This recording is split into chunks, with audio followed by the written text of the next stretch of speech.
سيادة القاضي، حضرات المستشارين، أنا أتمنى من ربنا حاجة واحدة سعادتك، إن ربنا يوفق الدنيا على بعضها. السلام عليكم ورحمة الله وبركاته. بسم الله والصلاة والسلام على رسول الله. مع أول رد من المستشار مرتضى منصور على حكم المحكمة برفض الاستئناف المقدم من مرتضى منصور للطعن على حجز ضد ممدوح عباس على حساب نادي الزمالك، وإن محكمة الاستئناف أثبتت في حكمها صحة جميع إجراءات الحجز استنادا لعشرات الأحكام النهائية الصادرة من ممدوح عباس، ورفضت جميع الادعاءات الكاذبة بشأن حصول ممدوح عباس على هذه الأموال. ده كان رد أو بيان عمله الأستاذ كمال شعيب محامي ممدوح عباس بعد ما كسبوا القضية. دلوقتي هنشوف المستشار مرتضى منصور طلع على قناة نادي الزمالك وعمل بيان أو عمل لقاء مدته 17 أو 18 دقيقة وقال فيه إيه. تابع معانا. ما اقدرش اعلق على حكم احترامي لاحكام القضاء لا حدود، لكن انا ليا بس سؤال. الحقيقه حكم القضاء، الحقيقه ان ممدوح عباس خد فلوسه 4 مرات بمستندات بشيكات هو صرفها، والبنوك بعت لنا انه خد الفلوس دي قبل كده. دي الحقيقه. لا تعليق على حكم القضاء، اوكي متفقين كلنا معاك فيه، لكن ليه لا تعليق على حكم القضاء وبعدها الحقيقه؟ طب الحقيقه دي من وجهه نظرك ولا من وجهه نظر القضاء؟ من وجهه نظر القضاء المستندات اللي موجوده والورق اللي موجود بيثبت ان الراجل ليه فلوس عند نادي الزمالك وما خدهاش. رزم الورق اللي حضرتك كنت بتطلع بيها دي كلها مش معترف فيها، لان دي كلها صور واكسلات ومستندات ملهاش اي لا صنف اللازمه. الحقيقه كلها ظهرت في حكم القضاء، وحضرتك سيد من علمنا ان حكم القضاء لا تعليق عليه. ليه طيب التعليق على حكم القضاء؟ مش فاهم. الخناقه كلها كانت علشان 10 متر سيراميك فرزتال. انما اكلم مين؟ يعني مع الوزير عادل حضرتك راح لك ملف كامل بان الراجل ده خد فلوسه. طب ليه راح لوزير عادل؟ لانه الساده القضاه المحترمين اللي بيبقوا ماسكين التنفيذ بيبقوا غالبا تبع اداره التفتيش القضائي اللي تبع سيد وزير عادل. فاحنا قدمنا الاحكام اللي هو خدها بان الفلوس دي خدها قبل كده، وانه لا يجوز الحجز على المال العام، والحجز اللي اترفع قبل كده. ويمكن سياده القاضي اللي قبل ده على طول قال ان هو يعني رفض التظلم بتاعنا لانه الاحكام نهائيه وباته. فاحنا قدمنا ما يفيد ان لا، في 19 حكم وهي بفاضل حوالي 3 احكام او 4 بالكتير، كلهم بمليون جنيه لانهم في محكمه النقض. هنفترض دلوقتي ان محكمه النقض حكمت لغت هذه الاحكام وممدوح عباس خد فلوس، هنقعد ندور عليه؟ اكلم مين يا زمان؟ قول لي ممدوح عباس واكل ورث امي. مش فاهم. لا تعليق على احكام القضاء يا سياده المستشار مرتضى منصور. امال اللي حضرتك بتعمله ده ايه؟ انا بس ليا تعقيب صغير. ليه انا هادي جدا كده؟ الفلوس محجوزه عليها دي بتاعت مين؟ مال عام، بتاعت الدوله. سياده القاضي اللي هو ايد الحجز بيشتغل فين؟ في السلطه القضائيه اللي تبع الدوله. فدي فلوس الدوله. واللي قال للدول ممدوح عباس قاضي جليل شغال في سلطه تبع الدوله. احنا بره. يعني انا كمرتضى النضال القانوني اللي انا عملته، وانا باكد ان انا صاحب حق لان انا طلعت في 5 حلقات متتاليه طلعت الورق اللي بيثبت ان وجهه نظري صح وانه واخد فلوس قبل كده 4 مرات. حد في الدوله محترم شايف انه ياخد فلوس الدوله يديها لممدوح عباس اللي خرب الدوله تمام تاني اللي خرب الدوله وعنده 20 شركه ما بتدفعش ضرايبهم، محدش قادر يجي ناحيته. فاحنا يعني انا كنادي زمالك احنا خارج القصه كلها خالص. دي دوله مع دوله. لكن لو فلوس انا كنت قاعد الطم موزع عليها فلوس جنيه تمام، انما دي فلوس الدوله. الدوله شايفه انها تديها لممدوح عباس هي حر، ولا تعقيب على احكام القضاء. طالما الدوله شايفه ان هي هتديله فلوسها من فلوس الدوله، انت شاغل دماغك ليه؟ يعني الموضوع صعب بالنسبه لك ليه؟ طب ما دي فلوس الدوله وفلوس نادي الزمالك، ده مؤسسه من مؤسسات الدوله، واللي حكم الحكم مؤسسه من مؤسسات الدوله. طب لا تعليق على احكام الدوله. طب انت معترض على ايه برضو؟ انا مش فاهم. فين؟ اديني جمله مفيده. انت معترض على ايه؟ وجهه نظر الاعتراض بتاعت سيادتك على ايه؟ لا تعقيب على احكام الدوله. ماشي، انت برضو مش هتدفع الفلوس؟ انا استفدت ايه؟ انا استفدت ايه؟ انا كان هو الولد اللي بيقول لك محامي عامل بيان. طب ما بدأت بتعمل بيانات، انت فكرني بالنادي الاهلي عمال تعمل بيانات، ما تحضر الجلسات. ده يا جماعه ما بيحضرش جلسات خالص. تاني ركزوا معايا، ما بيحضرش جلسات. اسالوه، انا هو قاعد اهو، قولوا له انت حضرت كام جلسه في القضيه دي؟ ولا واحده. فلا تعليق على احكام القضاء. وهنا طبعا لازم النادي الاهلي يخش في جمله مفيده، يعني لازم تدخل الاهلي في جمله مفيده. لو ما دخلتش الاهلي في جمله مفيده مش هترتاح، لان العين دايما ما بتشوفش الا اللي احسن منها. طيب هو الراجل ما بيحضرش جلسات، مش فاهم يعني هنسقطه في اعمال السنه؟ يعني وضح لي انت عايز توصل لايه. ما بيحضرش جلسات. انا لو راجل اتسرقت ورفعت قضيه بفيديو ان الشخص ما ده او سين من الناس ده سرقني، وقدمت الفيديو ده للمحكمه كمستند رسمي في القضيه، وانا لازم احضر الجلسه، لازم احضر الجلسه عشان المحكمه تحكم لي؟ طب ما هي في فيديو وفي ورق وفي مستندات، ومع ذلك لا تعقيب على احكام الدوله. انت بتتكلم جد؟ القاضي الجليل، وانا قلت قبل كده مع المستشار محمد سلمان ودايرته، اصدر في اخر الجلسه في نص ساعه 32 حكم ب 42 مليون جنيه لممدوح عباس. تمام. القاضي بقى المستعجل اللي احنا ده اسمه القضاء العادي الطبيعي، يقعد سنه يقعد سنتين، لا في نص ساعه اصدر الاحكام، وله كل احترام والتقدير.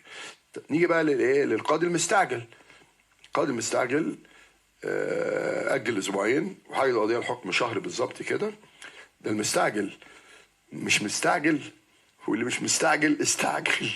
انا عايز جمله مفيده، قول لي جمله مفيده عشان افهمك. مش فاهم حضرتك عايز ايه بالظبط، مش فاهم. يعني انا يعني المستعجل ده استعجل، ولا المفروض ان المستعجل ما يستعجلش واللي مش مستعجل يستعجل؟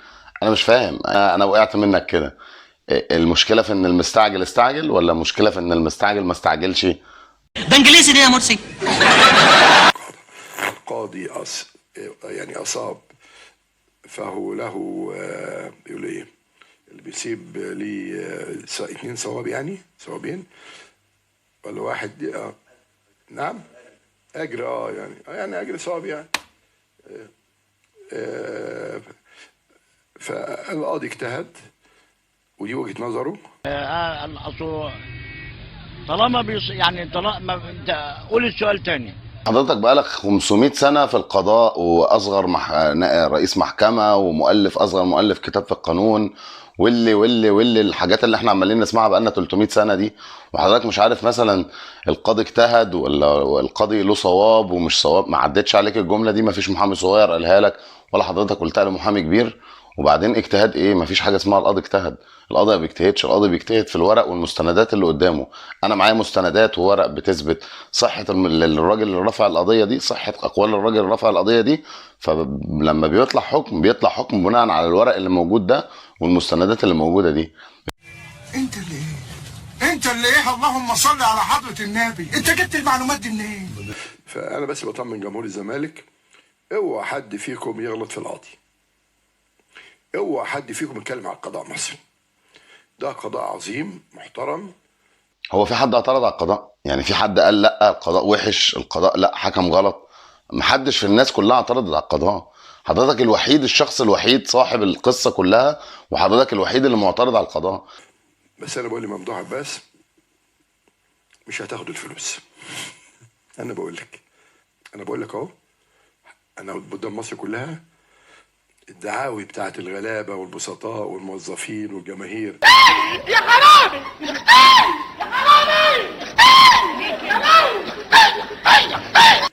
واللي انت عمال تعمله دلوقتي، عمال تتمنظر محامي يقول لك يا اصل احنا مش هناخدهم دلوقتي. انا بس بتقول مش هاخدهم، لا مش هناخدهم دلوقتي عشان الاستقرار. طب انت يعني بتحوشوا، يعني دي بقى الفايده شغاله. بأمرك يا رب، بأمرك يا رب هصرفهم على مرض السرطان يا ممدوح، وهتشوف يوم اسود في مراتك وبنتك وولدينك ايمن ومحمد، لان ده مش حقك اللي انت خدته. انا على العموم كنست عليك السيده زينب، كشفت راسي واتجهت قلت لها يا ام العواجز، يا ام العواجز، يقعد لها في عينها وعافتها يا رب. لا حول ولا قوه الا بالله. يعني هو الموضوع وصل معاك لمرحله صعبه. انا ليا 30 مليون جنيه على نادي الزمالك، انا اتبرعت $1 مليون، يعني 30 مليون، يعني ممكن اقدم طلب بكره خدهم، والزمالك مش قادر هحجز. بس انا بحب الزمالك بجد، تاني بحب الزمالك بجد. سهل جدا رسمي، انا متبرع ب$1 مليون لنادي الزمالك لما كان عنده ازمه. مليون دولار يعني حوالي 30 مليون جنيه. اقدم طلب اخدهم حقي، لكن لا مش هعمل كده، انا اكبر من ده بكتير جدا جدا. ايه ده؟ يعملوا كام مصري؟ طب انت عايز ايه حضرتك؟ ايه؟ وانا ليا 36 جنيه عندكم وعايزهم، كنت اتبرعت بيهم لما اللجنه اللي قبل سيادتك كانت موجوده وكنت عايزهم تاني. انت ليه انت بتمن على جمهور نادي الزمالك ان حضرتك وقت الزنقه دفعت فلوس؟ مش فاهم. طيب يعني انت عايز ايه؟ عايز تاخدهم خدهم وبجمله. هو بص، هو اللي انا متاكد منه زي ما عفيفي قال، اخر حاجه بتفكر فيها هي مصلحه نادي الزمالك. مش هقول لك الا العدل اساس الملك، لا الرحمه ولا الشفقه ولا المحبه، العدل. لان العدل لو وقع مفيش كون. ودليل على كده ان ربنا سبحانه وتعالى حذرنا من الظلم، لا تظلموا، وقال وعزتي وجلالي للمظلوم لانصرنك ولو بعد حين. افرح وهيص بال 16 مليار دولار اللي عندك، تمام؟ وفي النهايه روح زور التراب كده هتلاقيها متر في متر، وساعة ما عزرائيل ياخد روحك وتندفن اتفرج على عذاب القبر اللي هيحصل لك. مولاي يا مولاي. ونعم بالله. ربنا قوي ايمانك يا رب، اللهم قوي ايمانك. طيب هو حضرتك مش لسه داعي عليه دلوقتي ان هو ان شاء الله يصرفهم على مرض مش عارف ايه، هو وعياله وبنته ومراته؟ طب يعني انا مش فاهم حاجه. السرطان قادم يا عباس، واوعى تفتكر بقول الكلام ده انا بنجم رهيب، لا انا قلتها للصبروت وحصل، قلتها لسيد نوفل وحصل، قلتها الولي اسمه الولد بتاع اسمه وائل شلبي وحصل، قلتها لبدر التطاوي وحصل، تمام؟ لا انا دعوتي منها لربنا سبحانه وتعالى. فهتتفرج الدموع الموظفين والعمال الغلابه اللي كان عايز يروح يجيب دواء وانت حاجز على مرتباتهم. يعني انا دلوقتي بتعاقد مع 3 ولايه ستات هيطلعوا ما بين العصريه المغربيه في 3 جوامع ويدعوا دعوه وليه ساعه عصريه. في ايدنا حاجه تانية نعملها؟ في ايدنا احنا حاجه تانية نعملها؟ احنا ادينا الامانه غلط. وطبعا دي كلمة أخيرة عشان تحرك الجمهور أو تحرك عاطفة الجمهور بالنسبة للجمهور المؤيد ليك اللي هو اللي ماشي بدون أي فهم بدون أي حاجة. العمال ودعاوي العمال وعمر ربنا هيكرمك يا رب، لأن دعاوي العمال دول مال العمال ومال الموضوع ده، مال العمال ومال الموضوع ده. أنا راجل شغال في مؤسسة، المؤسسة دي ملزمة إن هي تديني مرتبي كل أول شهر. هي دخلت في مشكلة أو في صراع تاني مع مؤسسة تانية والحكم طلع للمؤسسة التانية دي يدفع وبعدين يمشي لي حالي ملوش علاقه بالكلام من ده كله. حالي ده ملوش علاقه. وبعدين عمال ايه؟ طيب ما انت العمال طول اليوم طالعه مرتضى مرتضى مرتضى، مش فاهم برضو فين المشكله هنا يعني. الولد التاني بقى كده اللي عمال يطلع بيانات المحامي بتاعه الاخوانجي اللي كان مش لاقي ياكل، بدل يا ابني ما كنت اطلع بيانات كنت احضر الجلسات. ما كانش بيحضر، كان بيحضر الاستاذ محمود والاداره القانونيه كلها. ما كانش في محامي، ما كانش الواد اسمه كمال شعيب بيحضر. وده يدعو للدهاش. انت ليه بدل ما تطلع بيانات ما كنت تحضر الجلسات؟ انا فاهم الاولانيه لما هتقولي تانية. بدل ما كنت تطلع بيانات كنت احضر الجلسات. شابوه بصراحه يعني. طيب فين برضو المشكله؟ هو لو حضر الجلسه الحكم هيسقط؟ يعني هو لو حضر المحامي بتاع ممدوح عباس كمال شعيب لو حضر الجلسه الحكم هيسقط؟ هتكسب القضيه لو حضر الجلسه؟ طب هو ما حضرش وكسب عشان موقفه القانوني 100%، ومع ذلك هنسقطه في عمل السنة. في النهاية ربنا يهدي الحال ويوفق نادي الزمالك وحاله يتعدل على المستوى الإعلامي. في النهاية لو عجبتك الحلقة اشترك في القناة واعمل لايك للفيديو عشان نكمل، وخلي الكرة ليك. سلام. نعم، إنها المخدرات.